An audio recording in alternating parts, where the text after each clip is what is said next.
જય માતાજી મિત્રો, તમે આજે હું એક નવા ટૉપિક લઈને આવ્યો છું. ચરમની દવા મોટી ગાયોમાં અને ભેંસોમાં, નાની પાડીઓમાં બધા એવું વિચારતા હોય છે કે નાના પાડી વાછડે જે દૂધ પીતા હોય એમને જ ચરમ પડે, પણ એ માન્યતા બિલકુલ ખોટી છે. તમે જોઈ શકો છો, હું મોટા જાનવરને ચરમની દવા અને નાના જાનવરને જ્યારે ચરમની દવા આ મેં પીવડાવી અને ધોળકા તાલુકામાં ઘણા બધા ગામોમાં મેં ચરમની અવેરનેસ ફેલાવી અને તમે બહુ સરળતાથી તમે આપી શકો છો.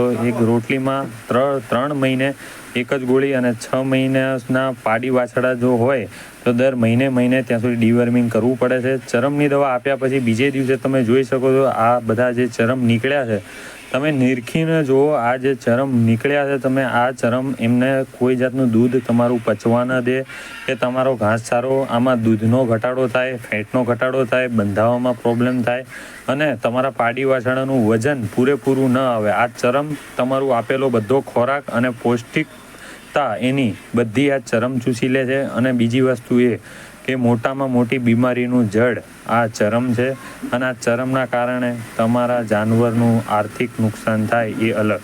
તમારા માટે ધોળકા તાલુકામાં પાનાક્યોર જો નાના પાડી વાછડા હોય એમની માટે દર મહિને એક બોટલ કાં તો એક ગોળી, આ આપણે ગાય ભેંસ માટે છે આખી બોટલ કાં તો એક આખી ગોળી, આ ઘેટા બકરાવાળા માટે દર 3 મહિને એકવાર ડીવર્મિંગ કરવું, આ કૂતરાઓ માટે દર મહિને કૂતરાઓને ડીવર્મિંગ કરવું, દર 3 મહિને 1 ml પર એવરી કેજી બોડી વેટ.